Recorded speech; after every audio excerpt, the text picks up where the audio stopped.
Greetings, cyberdogs and citizens of the interbubs. This is ReNDoG McCrunkface coming at you in episode 13 of this Let's Play Sevtech Survival series. Welcome back to Krunkk Island, everybody. I hope you all having a magnificent day wherever you are in the world. It is about midday here in Krunktopia, and as you can see, Krunkk farms are booming like nobody's business. It's been a while since I did a harvest, and that's because last episode we spent the entire episode making the entrance to Krunkk Cave look a little bit better, and it turned out real nice, didn't it, guys? I think it's looking absolutely jazz-tastic. Although there is a little bit of work here that I'd still like to do in the entrance of Krunkk Cave over here. Let's just pick ourselves up a bit of andesite, a bit of cobblestone. We can get this going for the start of the episode. Today, my friends, I got some important work that I'd like to do with y'all out there. And last episode, we were supposed to do some preparations for our journey to the Darklands. Unfortunately, got a little bit distracted by building. I am a Minecrafter after all, and sometimes I just can't resist, man. I just can't help myself, right? I need to do a little bit of crafting. Now that we got some andesite, we can also dot a little bit of this andesite into the entrance of our cave too. Oh, it's happening again, isn't it, guys? We're getting distracted by block placing. ReNDoG, can you please keep focused? We have got some very important things to achieve in today's episode. Let me just get a little bit of andesite here and there, okay, guys? It's just going to make my Minecraft brain feel a lot better if we just do a little bit more block variation in here. There we go. Yeah, that's looking great. Okay, I'm putting the andesite down. No more andesite placing today, guys. We are going to focus on improving our Sevtech experience over here by crafting a multitude of amazing things. Professional YouTuber cut right there, guys. Just had to stop the recording while a police car went past my house with a ridiculously loud siren. We're back though, and we're going to be making ourselves a set of leather armor, our very first armor for the Sevtech series. I have no idea how much this armor is going to help us. I mean, it is leather armor after all, but I think it's probably better to have as much armor and as much buffage as you can for going to the Darklands. I have no idea how difficult the Darklands are, but I'm assuming it's going to be pretty tricky. So, Krunkk smash up! A beautiful set of leather armor. We'll make the pants, we'll make the hat, we'll make the chest plate, and man, just looking at all of this leather becoming stuff is kind of satisfying, but at the same time is hurting my soul a little bit, considering how difficult it is to actually make leather. We went through this process together a few episodes ago, didn't we, guys?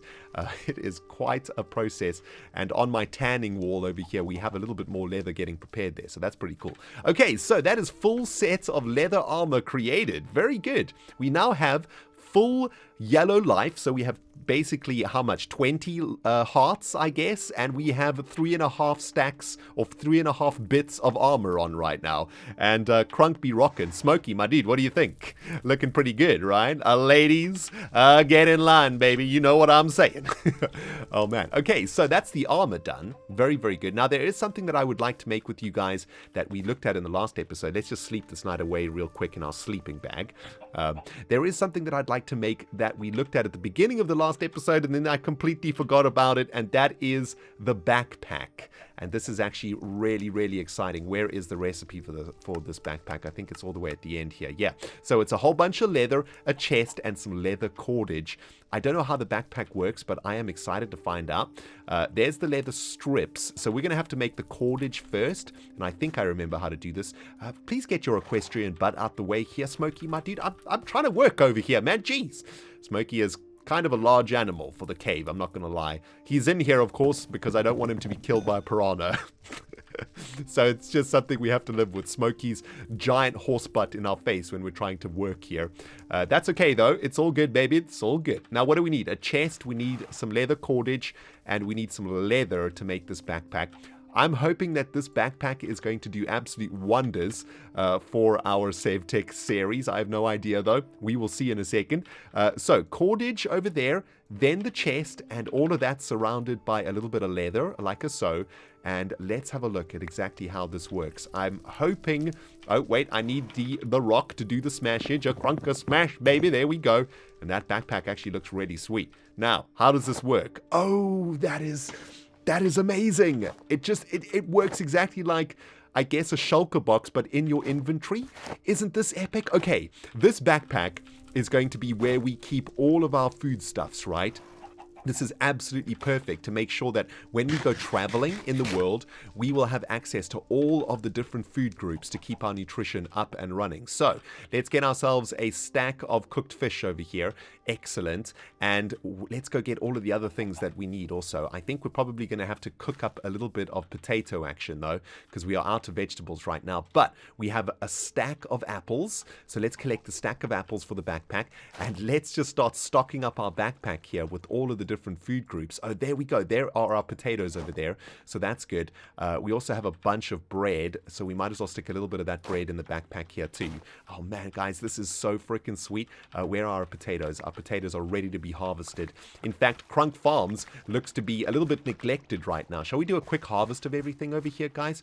It looks like our cotton is fully grown. Oh, by the way, I added another line of cotton over here, and I spotted something really, really cool that I wanted to show you in the last episode. Oh man, last episode was a bit of a mess. I'm sorry about the last episode, guys. But take a look at this. It looks like the tilled land, the farmland, can be close to any sort of water source that is flowing. So even this one over here will hydrate a bit of farmland, probably even further than this, probably 5 blocks away from that flowing water source over there. So that's kind of interesting to know. Maybe at some point we can come out here and do a little bit of an upgrade to the Krunkk farmlands, make them a little bit more productive. But yeah, that's kind of sweet. Anyway, let's get our potatoes cooking over here, right? We need to get these cooking on our grills. So 16 on that side and 12 on that side. That's fine. Those will cook away quite nicely. And I guess what else can we farm over here? Oh, you know, we need to make a little bit more bread, although making bread is a pain in the butt because we've got to grind down all of this grain into flour, but that's okay. And I guess we'll get the beetroots and the carrots too. I don't think we really need the beetroots and the carrots though. The potatoes do such a good job for vegetable nutrition saturation, but that's okay. You know what? I'm going to take the carrots. I'm going to stick the carrots in the backpack. I'm going to put all the food that we have in our backpack actually. It doesn't really matter that much, right? Except for the beetroots though, because they are just terrible. I'm thinking maybe we need to stop the production of beetroot. Although, can we make like beetroot soup? Oh, we can. That gives us 3%. That is pretty awesome. How do we make beetroot soup? Is it just like a bowl and beetroot? Is that how we make beetroot soup? Hang on, let's see. This might actually be a really good source of vegetable nutrition. Is this how we make it? Is this how we make it? I don't even know how to make beetroot soup. I've never actually made beetroot soup in my life, guys. That's kind of interesting. Oh, we can bake beetroots? Oh, that's awesome. Okay. Let's bake beetroots. That's going to be a much easier thing to do than making beetroot soup. I think it's pretty safe to say, guys, that our food situation is sorted for the next 10 to 20 hours of Sevtech. We have got every single food type, and our nutrition levels are up to pretty much 100% across the board. This is absolutely amazing. This backpack is going to keep us fed for a very, very long time. By the way, you can also cook carrots, which is pretty cool. So we now have a ridiculous amount of protein. We got cooked carrots, we got cooked beetroots, cooked potatoes, we got bread, we got a whole bunch of apples. No more do we have to worry about food, which is absolutely amazing. I'm going to stick the carrot back in here and not even think about this anymore. There are so many other types of food that we might be able to make also. Look at this. I just stumbled across some rice. A bowl of rice gives us 4.5% grain nutrition, as well as a bunch of amazing saturation and hunger there, right? Look at that. That gives us like, what, 5.5 hunger bars? Definitely want to make some rice, but it looks like we're going to have to find some rice seeds and we're going to have to grow rice in water or something. That might be something that we discover along the way for our journey to the Darklands. But for now, I don't want to worry about food anymore. I think we're 100% done there. Next up, I'd like to worry a little bit about how exactly we're going to be doing the fighting. And the first thing that I'd like to make for myself here is a shield. And it looks like we can make a crude wood shield, but I also spotted a stone-braced shield, which is pretty awesome. All we need is some smooth stone and a crude wood shield, and that's going to be pretty easy to make, right? So first and foremost, let's smash ourselves out a wood shield over here. And this is just going to help us in the protection front. We've got full leather armor now, which is awesome. And now we're going to have a shield also.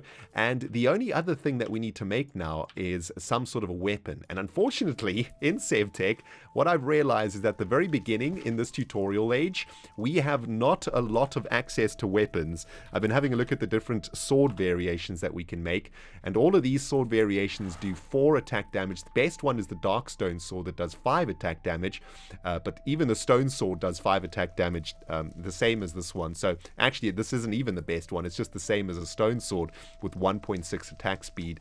None of these swords are better than a sharp bone, which has 3.2 attack speed and does 6 damage. So it looks like until we have access to a better weapon in Sevtech, we are going to be using the sharpened bone.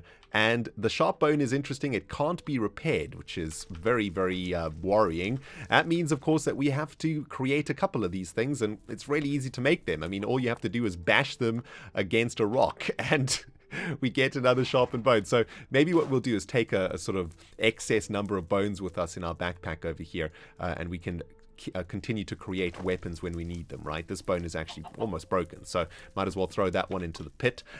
Chicken, hey my dude, how's it going in there? You doing a good job? Oh man, he is pooping out feathers like nobody's business. Hopefully one day we'll be able to get a bow and arrow, and I guess we're going to need the feathers to make arrows, right? So it's actually kind of good that we're collecting feathers from that chicken. Anyway, have we finished off the smooth stone over here? Yes. Okay, so next level of shieldage is going to be the crude sword surrounded by smooth stone, and well, Krunkk smash the shield out of that thing. Oh man, that looks so cool. Hi Smokey, hi dude. Nostrils in face, can we not do that please? My goodness. Anyway, let's get the shield on. Oh, look at that, baby. That is looking awesome. We've got our amazing shield. We've got our bone, sharpened bone. I mean, we mean business right now. Krunkk ready to smash, baby. Oh, feeling good, guys. Feeling confident about this journey to the Darklands. I'm guessing that we are actually doing pretty well now in terms of damage and protection. At the very least, we have got a ridiculous amount of health, a little bit of armor, and a shield too, which is really cool. Can we actually block with this thing? Oh, we can. That is so cool, man. Hoo, hoo. Yeah, Smokey, I know, my dude. I'm rocking right now. Okay, so we've got a backpack full of food. We've got everything that we need there. We've got our antique atlas, which we discovered a couple episodes ago, right? Really cool. We'll be able to map our way back home from the Darklands. I have no idea where the Darklands are, but I guess that is where nature's compass is going to come in. So I guess let's just make sure our inventory is nice and clean over here for this journey, guys. We'll take a pickaxe, we'll take a shovel, we'll take an axe in case we find any new wood types. Oh, that reminds me, we actually do need to bring ourselves back a certain type of wood, right? Which is going to be the primal wood, I think. Because this is one of the things that we need to do is make a primal chest. And for that, we're going to need Darklands oak wood. So we do need to cut down a couple of Darklands wood or trees, I suppose. Hopefully they make saplings that we can bring back here and grow. That'll be pretty cool. Let's just drop off this wood over here, although we should probably take for ourselves some logs just in case we need some building blocks. And well, I'm going to take these things with me because I don't actually know what they are right now, and I kind of want to store them. Although I had an idea. Oh man, okay, so check this out, guys. I don't really want to carry these things with me on the journey, if I'm honest, so maybe there is a very sneaky way for us to store those items that we're unfamiliar with until we get to the position where we are familiar with them, and this might be crazy enough to work. If we plug this wooden hopper into this chest, is that going to work? Is that plugged in? No. Okay, it doesn't matter though. Check this out, right? If we try and hold this item, we will drop it. And hopefully that'll get sucked up by the hopper. Did that get sucked up by the hopper? I feel like it did.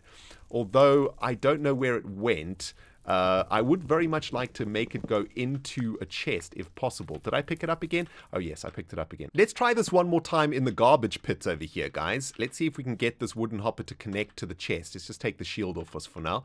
And it doesn't really like that side of the chest. Does it like that side? Nope. Does it like the back of the chest maybe? There we go. Is it connected? Yeah, it's connected. Okay, so if we try and hold this unfamiliar item, we'll drop it. And did it get sucked up by the chest? No. Let's try that again. There we go. It's in the hopper. Did that get picked up? Hopefully. Oh, it's in the chest. Okay, awesome. So we actually did store it. Great stuff. So we can store unfamiliar items inside of this chest via this hopper. in the garbage pit. So that's actually kind of good. I'm quite pleased with that discovery. This rock is about to break too. So I don't have to worry about that anymore. Excellent. Let's just drop off all of that nonsense. Oh man, we're about ready to head out on our very first major adventure, guys. This is super exciting. Krunkk, Smokey, adventure ready for Krunkk Smash! Krunkk and Smokey are ready for their adventure, guys. And Krunkk is slowly but surely learning English, it seems. He's expanded his vocabulary a little bit. That was kind of an advanced sentence that he said there. But guys, I think we're about ready to head off on our very first adventure to find the Darklands and to kill some shadow creatures to get dark gems. This is going to be absolutely epic. We do need to take with us this raft, though, and we definitely need to take the lead with us, too, so that we can drag Smokey across any potential oceans that we might need to traverse to find the Darklands. We've got our shield. We've got our sharp bone. We're also going to take a spear with us, right? We do need a ranged weapon of some kind, I think, and while the spear is the only ranged weapon that we have, we might want to take another one, actually. Just take a spare one, just in case we lose one. Man, I'm so nervous about this adventure, guys. I have no idea whether this is even going to be possible. We haven't died yet in the series, and I don't particularly want to die now, but, well, there's only one thing left to do for us, actually, here. I think to unlock the first age, we have to go to the Darklands, and we have to create the Flame Grilled Goodness achievement and the Ace of Melter Base, and to do that, we need these dark gems. So we literally have no option, guys. Right, let's figure out how this Nature's Compass works. We made this a couple of episodes ago, and I'm guessing it's currently pointing in that direction, but that feels to me like it's pointing towards spawn. So maybe there is another way to do this. Let's right-click on this bad boy. Okay, so right-clicking gives us the option of a whole bunch of different things here. Darklands, Darklands Forest, Darklands Highland, Darklands Mountains. I think maybe we want to go to the Darklands Forest, right? Because that's going to give us those trees that we need to find. And we get a little bit of information here. It's a medium climate, average height variation, high rainfall, no humidity. That's kind of cool how it gives us the info. But I think we probably want to go to the forest, right? Is that how we do it? Okay, so we double click on that. And yes, oh, look at that. Look on the left-hand side. Distance 2,000 blocks away. It even gives us the coordinates. I don't think we can see coordinates yet, though. No, we can't see coordinates in F3 yet. But that is a pretty far way to go, guys. Status found. Biome, Darklands Forest. 1,000, negative 1490, negative 2282, 2,092 blocks away. Smokey, my dude, are you ready for an absolutely epic adventure into the middle of nowhere right now, my friend? We have got a long way to go. I think I'm going to put the compass in the off hand. Smokey, my son, it is about time for us to go. There we go. We're going to have to lead him up, and we're going to have to head over to those coordinates. Smokey, my dude, you and me into the depths of hell, it seems, in this direction. Smokey and Krunkk on their first major adventure. Let's do this thing, guys. Krunkk, find Darklands.